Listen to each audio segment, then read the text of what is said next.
Hey guys, welcome to episode 5 of our little mobility series. Today we're going to be focusing on wrist mobility. So I know a lot of you guys, especially throughout this time with the COVID situation, are doing a lot of bodyweight exercises or even some Olympic lifting, such as our snatches, that are putting a lot of strain and a lot of stress throughout our wrists, such as our bodyweight push-ups or our shoulder taps. We're in that position where our wrist is getting into that extension movement. So today we're going to give you a few tips and tricks, and we're going to go through a few exercises and a bit of an explanation to what we can do to try help improve that and look at that mobility.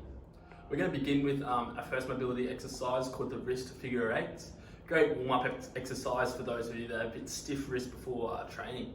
So positioning, fingers interlocked, and all we're doing is just making a figure eight through our wrist and moving our hands side to side. Some of you guys might hear a few cracks and stuff like that. But all we're doing is holding this and doing this movement for 15 seconds and then change the direction of the figure of eight. Our second exercise today is we're going to do the reverse stretch with a few pulses, okay? So for this one, elbows nice and high, palms of our hands facing each other like a prayer position, hence the name. And all we're doing is pulsing up and then bringing it back down, making sure we're getting a good wrist on our underside of our forearms for this one.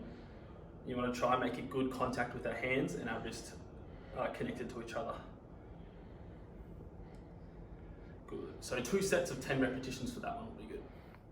And now moving on, we're going to look at the reverse prayer stretch. It's just the same one that we just did earlier, but our position, we have our back of our hands now touching, it's important to have good contact at the top near where our wrist joint is, okay? So again, elbows nice and high, but we're pushing towards the roof for this one. Nice and slowly, get that good stretch on the top of our forearms for this one.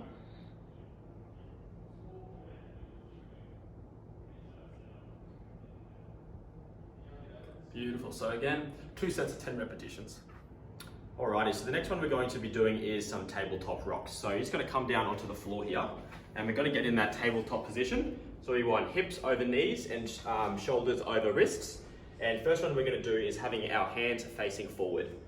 So in that position with a nice neutral spine, we're just going to rock our body weight forward over those wrists, and we're just going to hold in this position for about 20 seconds.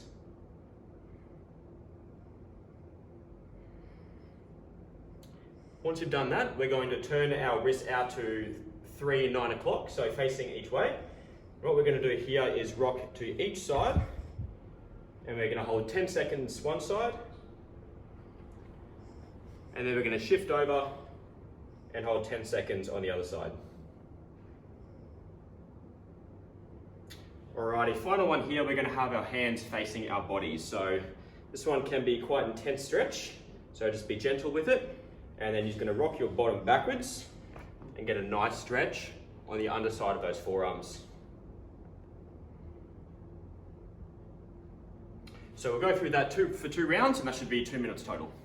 Alrighty guys, so another thing to keep in mind, if you're someone that feels pain in your wrist in a front rack position, it might not be just due to poor wrist mobility. So if we have stiffness through our lats and through our thoracic spine, if we go down into a front squat, what will happen is our elbows will come down and our torso will come forward, which is going to put a lot more force through those wrists. Come back up. But if you're able to maintain that nice high elbow position and sink down into a squat, then there's going to be a lot less stress placed on those wrists in that movement. That's all from us today, guys. So coming into next week, Jamie, Dan and Chris have told us you guys are starting to get a few little niggles. Because of the restrictions placed on only doing body weight workouts, there is a lot of push-ups, planks, shoulder touches and burpees. So what we're going to do next week is give you a few exercises to help offset all that pushing we're doing, and will help with any shoulder injuries and things like that. So we'll see you then.